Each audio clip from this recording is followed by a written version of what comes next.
they said, "Pehchan, look within," I kept wondering, what am I? Who am I? And you're all born with no name. And then your parents give you a name. Mine was Jaishree Balivada. And 21 years down the line, I got married to this wonderful person here, and I became Jaishree Sharad. Switch of identity within a few hours. Now, when we are born, we start to get programmed. Our family, our friends, the community, our relatives, the social upbringing, the culture, and today's day and age, if I may say, for the Gen Z and the Alpha, even social media. All of these shape us, our beliefs, our values, and our behavior. But are these our real identity? Not really.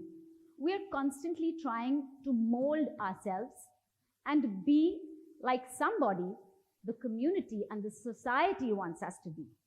We're constantly trying to please somebody or the other. From the time a child is born, you pat a child, you clap for a child, and the child will start doing the same thing over and over again because he or she wants appreciation. And somewhere, trying to please everybody, we start creating layers and layers and layers around ourselves and forget the authentic self. When I say layers, I'm a dermatologist, I will immediately think of skin. Skin has many layers. You have an upper epidermis and a lower dermis. The upper epidermis has several layers. The outermost layer is the tough one. That is what we all are to the outer world. And then you have more layers. You are something to your patients and the people you know. Then you are a little more closer to certain friends and relatives. And then another layer, which is very, very close family and friends.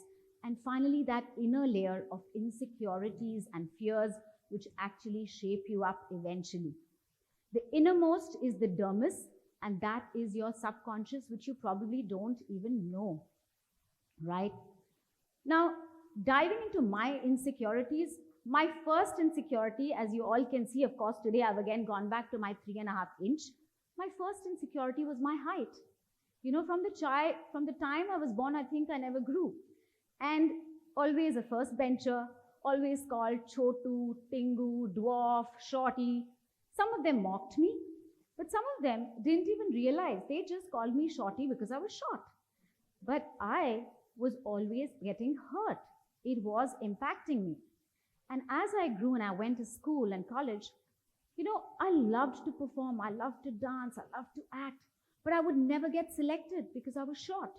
Never selected for a fashion show, again, because I was short. When there were dignitaries coming to school and college, I remember Rajiv Gandhi had come and I was such a big fan of his. Brilliant student, but not selected. No, you can't go and give class because only the tall girls are attractive. So this kind of scarred me, shattered my confidence. I felt so rejected. And this continued for a very long time. So much so that even when I started working, for the first 10 years of my life, I wore these 3.5 inch heels to work. For 10 to 12 hours in a day, I'm a cosmetic dermatologist running from one room to the other, treating patients. I would be so tired, end of the day, go home with aching feet, aching legs, and next day, wear those heels again. Why? Because I thought people wouldn't trust me if they saw my personality, because I didn't have a personality. I was really short and ugly. Cut to, I started developing backaches, excruciating ones. So one fine day, the orthopedic surgeon said, you've got to give up your big block heels. No choice. My destiny was doomed. My patients would stop coming to me is what I thought. I was wearing flat chappals to work. I continue even today. Luckily, it was 10 years down the line. People had already made an impression, and they, to my surprise, never lost their trust in me, even though I was wearing flat chappals. That was my liberation. That was a myth that was busted after a very, very long time. I have to tell you that, when I had this really, on bad days, I used to think of Mother Teresa. such a noble woman with so many, noble causes and deeds that she did. I secretly loved her because she was tiny, she was short, and yet she was big. Look at Mr. Amitabh Bachchan, legend. When he approached producers and directors for, movies right in the beginning, he was refused because he was tall and he had unconventional looks. When he went to All India Radio, the radio said, your voice is not fit.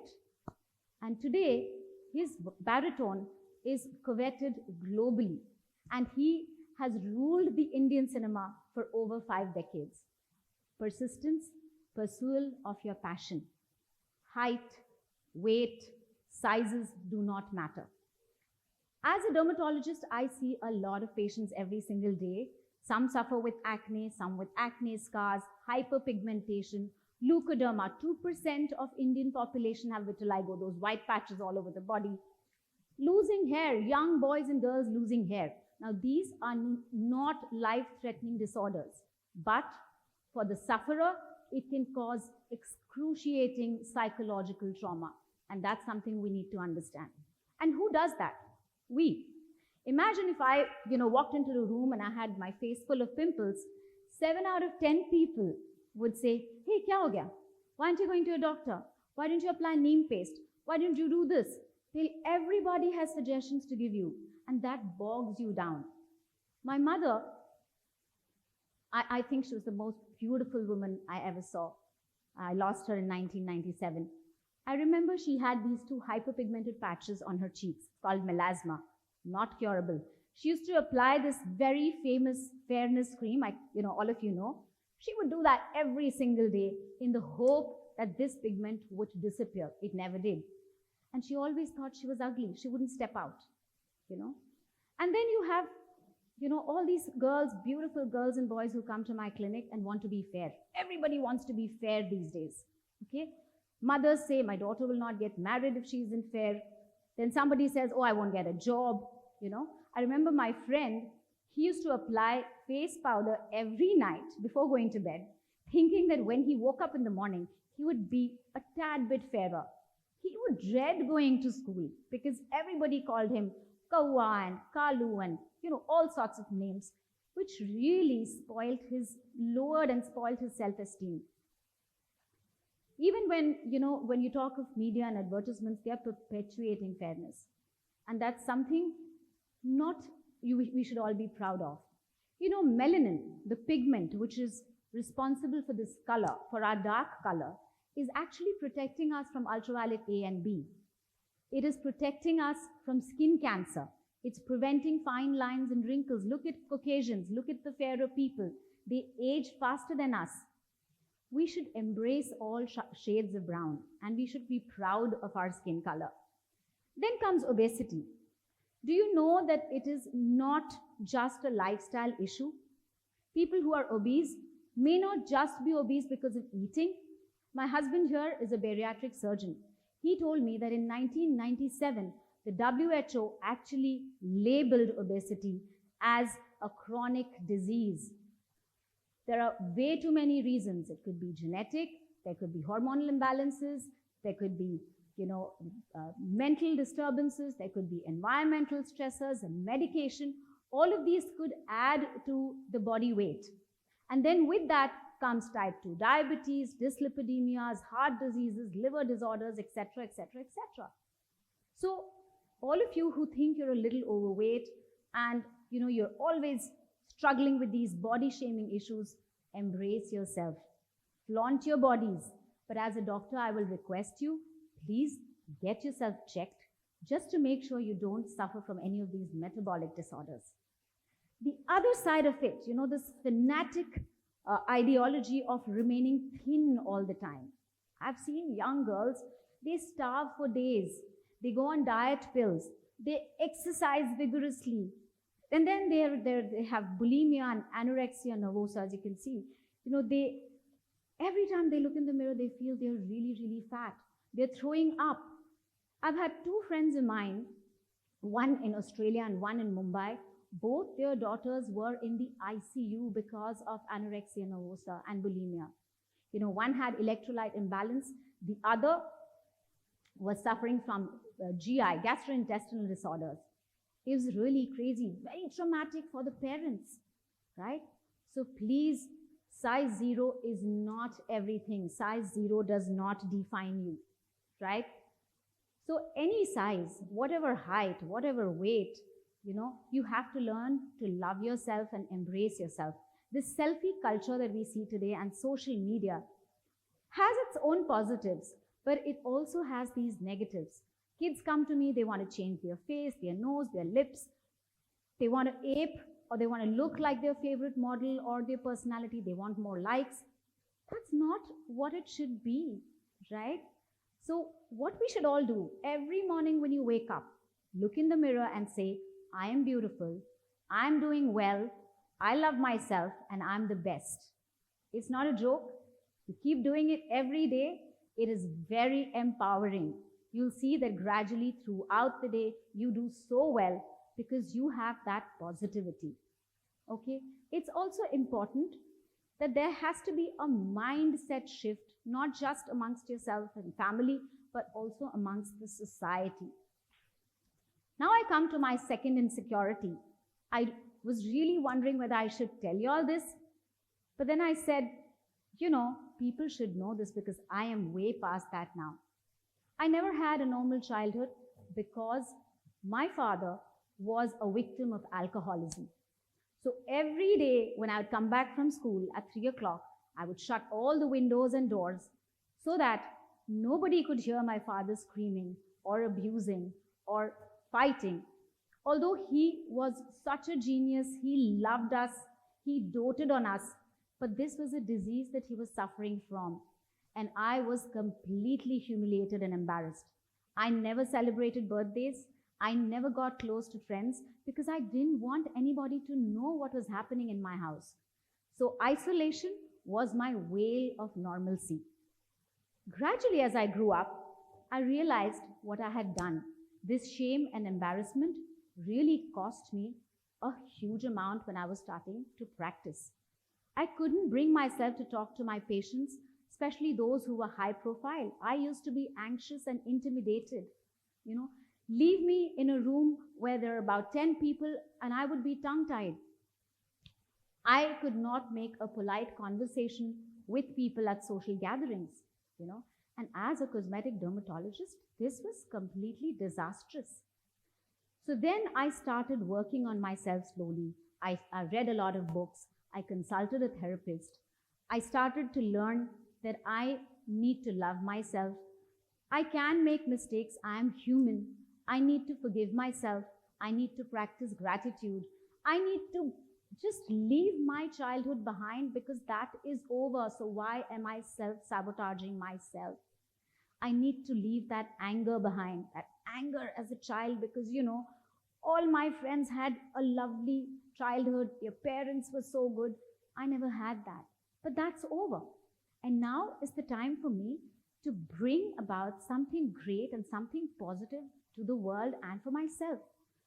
So then I also joined a lot of courses, spiritual courses, motivational courses, and I started unlearning whatever I had learned as a child and when I was in college.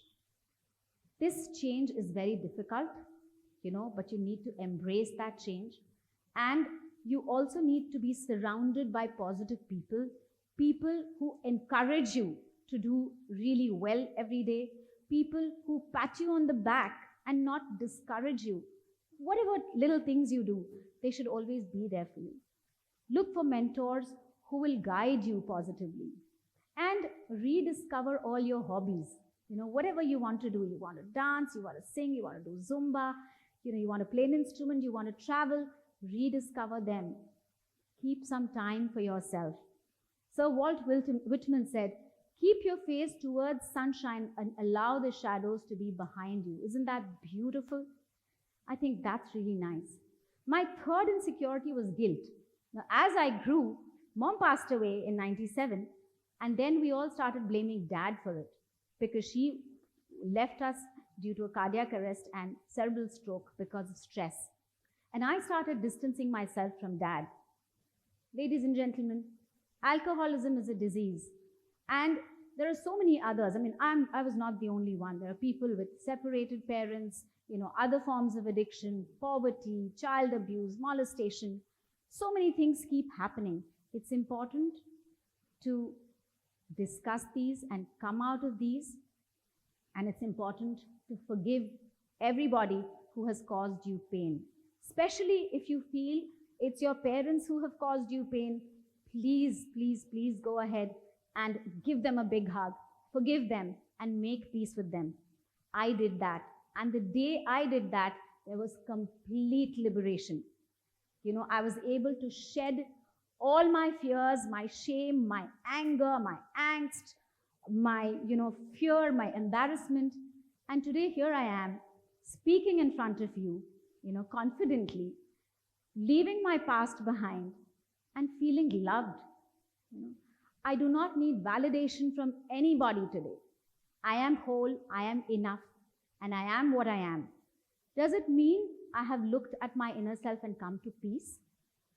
Yes, to a great extent. But we are all human beings, and we will constantly have these insecurities, and it's very important to sit down every single day for a few minutes and introspect and understand who we are and go with the flow. Be kind, be forgiving, be grateful, and follow your passion. That's what it is all about. And with that, I'm going to end with this lovely quote by Rumi. He says, "Your task is not to seek for love, but merely to seek and find all the barriers within yourself that you have built against it." Thank you so much.